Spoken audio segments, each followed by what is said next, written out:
আজকে কার birthday celebrate করে তার জন্য স্পেশাল নবাবী সেমাই বানিয়ে এই প্রথম হাজবেন্ডের কাছে এত যত্ন পেয়ে। হ্যালো, আসসালামু আলাইকুম এভরিওয়ান। আশা করছি আপনারা সবাই অনেক বেশি ভালো আছেন। আমি রান্না বান্নার ভিডিও নিয়ে চলে এসেছি। আজকে আমি বানাবো নবাবী সেমাই। এন্ড আমার হাজবেন্ড অনেক দিন ধরে আমার কাছে নবাবী সেমাই খেতে চাচ্ছিল। ফার্স্টেই আমি প্যানের মধ্যে বাটারটাকে মেল্ট করে নিচ্ছি। আমি নিয়ে নিয়েছি বসুন্ধরা লাচ্ছা সেমাই। আরেকটা বিশেষ কারণে আজকে আমি এই সেমাইটা বানাচ্ছি। আমার হাজবেন্ডের ফ্রেন্ডের ওয়াইফের আজকে বার্থডে। বাসার মধ্যেই আমার ননার ছোট্টখাট্ট একটা আয়োজন করেছে, সেটারই প্রিপারেশন চলছে আর কি। সেমাইটা যখনই ভাজা হয়ে গিয়েছে বাটার দিয়ে, আমি এখানে গুঁড়ো দুধ দিয়ে দিয়েছি, সামান্য পরিমাণের আমি চিনিও দিয়ে দিয়েছি। কিছুক্ষণ ভাজার পর যখন আমার সেমাইটি ব্রাউন কালার চলে এসেছে, এন্ড একটা পাত্রের মধ্যে আমি হাফ ঠান্ডা হতে রেখে দিয়েছি।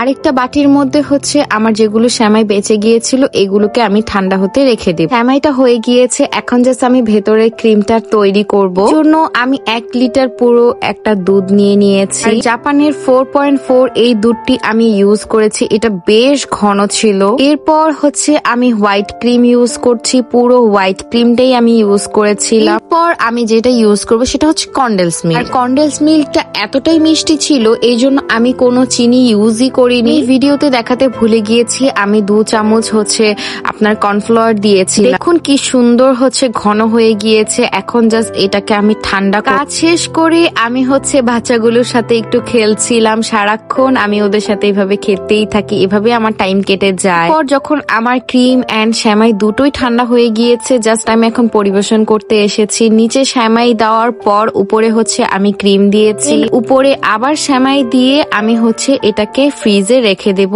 প্রায় 1 ঘন্টার মতো। উপরের সেমাইটাকে একটুখানি হাত দিয়ে চেপে চেপে দিবেন, তাহলে জিনিসটা দেখতে আরো বেশি সুন্দর লাগবে। একটুখানি সেমাই বেঁচে গিয়েছিল, এই জন্য আমি আরেকটি কাপের মধ্যে এটাকে ডেকোরেট করে নিয়েছি। কাপের মধ্যে দেখতে আরো বেশি সুন্দর লাগছিল, তাই না? থেকে বের করার পর এখন জাস্ট আমার বাদাম যেগুলো আছে এগুলোকে আমি ভালো মতন কেটে এখন সুন্দরভাবে ডেকোরেট করব। বাসায় মিক্স বাদাম না থাকার কারণে সীমান্তকে বলেছিলাম অফিস থেকে আসার সময় বাদাম নিয়ে আসবে। এন্ড এখন জাস্ট আমি এটাকে সুন্দরভাবে ডেকোর করছি।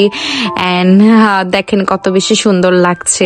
আমার রেডি হয়ে গিয়েছে নবাবী সেমাই। তারপর আপুরা সবাই চলে এসেছে বাসায়, কিন্তু কোনো কিছুই জানতো না। মেনলি ভাইয়াকে সবকিছু জানানো হয়েছিল। এই দিক দিয়ে আমার ননাস মুরগির বিরিয়ানি বানিয়েছিল, আর এটা অনেক বেশি মজা হয়েছিল। দেখতেও কিন্তু অনেক লোভনীয় লাগছে, তাই না? এই তো আমার ননাস সুন্দর মতন সবকিছু পরিবেশন করে দিয়েছিল। তাদেরকে রাতের বেলায় ইনভাইট করা হয়েছে। তারা আসার পরপরই আমরা খেতে বসে গিয়েছিলাম। আর এই তো আপু একদম মুখ ঢেকে রেখেছে। আপু কাউকে ফেস দেখায় না আসলে। এখানে আমার হাজবেন্ডকে আমি বলছিলাম গেস্ট আসছে তাকে বেড়ে না দিয়ে তুমি নিজে বেড়ে খাচ্ছ। আমি আমার হাজবেন্ডকে বলছি যে ভাইয়ের কাছ থেকে তুমি কিছু শিখো, দেখো কিভাবে বউকে খাবার বেড়ে দিতে হয়, আর সে নিজেই খাওয়া শুরু করে দিয়েছে। তো শেষের পর আমি সবাইকে আমার সেই স্পেশাল সেমাই বেড়ে দিচ্ছিলাম, আর সবাই খেয়ে বলেছিল যে অনেক বেশি মজা হয়েছে। এরপর আমার ননাস একটি কেক অর্ডার করেছিল, এটা ছিল রেড ভেলভেট কেক, আর খুবই সুন্দর ছিল কেকটি, খেতে অনেক বেশি মজা ছিল। তো আমার ননাস কেক এনে আপুকে একদম সারপ্রাইজ দিয়ে দিয়েছে। মেনলি আপু কিছুই জানতো না, একদম সারপ্রাইজড হয়ে গিয়েছিল। বাচ্চারা সবাই মিলে কেক কেটেছে একসাথে। তখন আপনারা অনেকেই বলবেন যে ননাস ভাইয়ার ফ্রেন্ডের বউয়ের জন্য এত কিছু কেন করছে, কারণ আমার ননাস আর আপু একদম একটা ভালো ফ্রেন্ড হয়ে গিয়েছে। আমার ননাসের সব থেকে পছন্দের আপু। পর আপুকেও খাইয়ে দিলাম, এন্ড আপু আমাকেও খাইয়ে দিয়েছে। কেক কাটার পর্ব শেষ করে আপুকে একটু কিছু ভিডিও করে দিয়েছি। পর আপুর জন্য আমার ননাস একটি গিফট কিনেছেন, বাচ্চাগুলো মিলে আপুকে গিফট করে দিল। খুবই সুন্দর ছিল এই ইয়াররিং গুলো। পর আমরাও একটা গিফট কিনেছিলাম আপুর জন্য, আপুকে দিয়ে দিলাম। ছিল বডি শপের একটা কম্বো সেট। ভেবে দিয়েছি কারণ সামনে যেহেতু আমাদের ট্যুর আছে, এই জন্য ভেবেছি যে আপুর এটা কাজে লাগবে। রাতে তারা চলে যায়, এন্ড আমাদের খুবই কোক খেতে ইচ্ছে করছিল। বাইরে বের হয়ে গিয়েছি আমি আর সীমান্ত